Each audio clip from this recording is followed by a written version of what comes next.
Hi everyone, today we're working on Module 2, Lesson 11 and 12, and we're going to be talking about congruence and also angles that exist in parallel lines.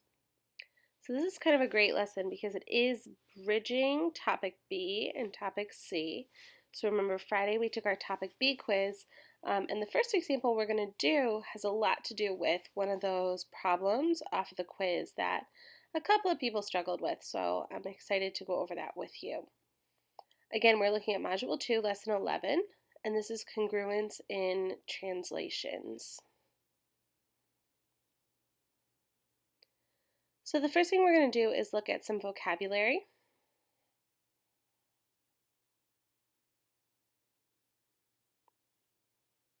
And the term we want to review is congruence. Now, to be congruent is having the same shape and size in two or more mathematical figures, right? And our three basic properties of congruence are going to look really familiar.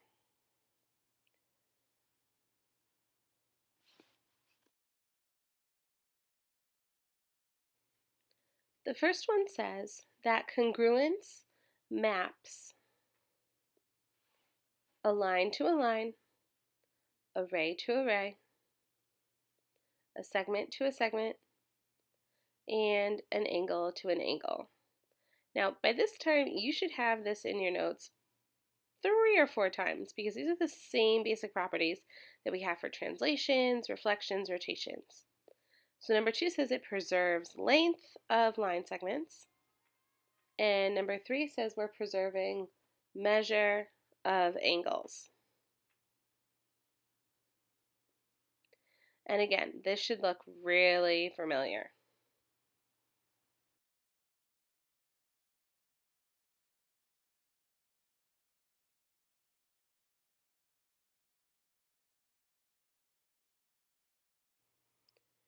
So what we're going to do now is we're going to do a quiz question that is very similar to, I believe it was problem number 2 on our Topic B quiz, which basically said to describe the movement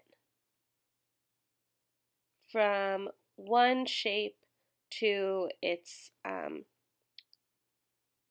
image or the transformed shape. So this question says describe the sequence of basic rigid motions that shows S1 is congruent to S2. Now before we do that, I just want to point out this little symbol that I drew here. This is actually a congruency symbol.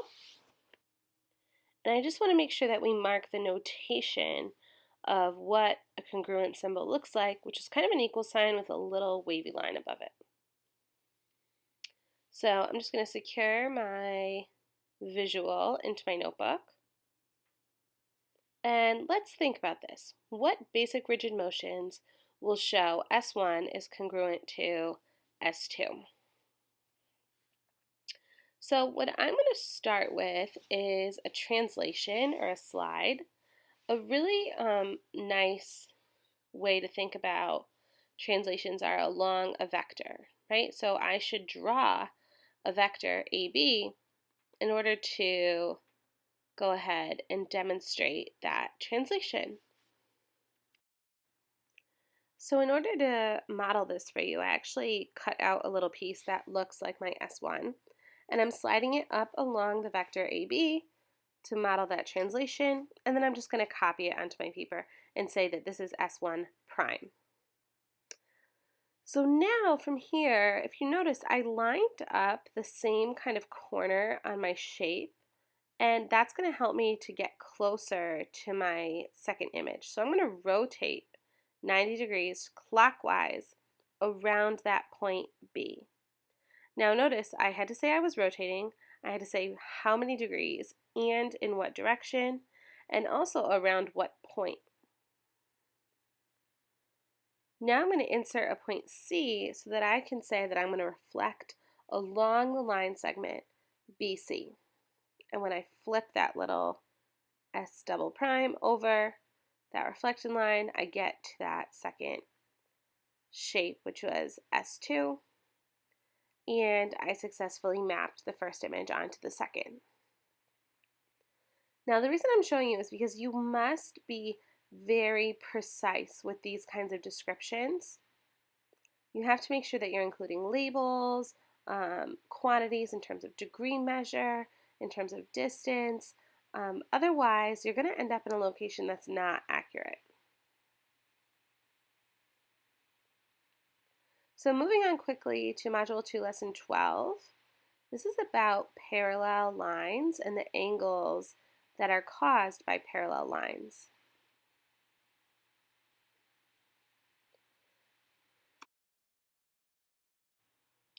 So for Lesson 12, I'm going to insert another little visual, which is going to help me to identify some important types of angles that can be caused by parallel lines. So right here I have line 1 and line 2, which are parallel to each other. And then I have this line M that cuts through both of those lines. So we're going to look at some new types of angles today, and we're going to label them and get some examples. The first type is a corresponding angle. A corresponding angle are angles that are in the same position, but they're on different parallel lines. So for example, angle 2 and angle 4 are in that same bottom left position, but they're on different lines. One is on L1 and one is on L2. The alternate interior angle is an angle that is on opposite sides of the line M, but they are inside the parallel lines. So, for example, angles 3 and 7 would be alternate interior angles. They're on different sides of line M, but they're inside the parallel lines. And then we have alternate exterior angles, which are on opposite sides of M, but outside of parallel lines, L and L2.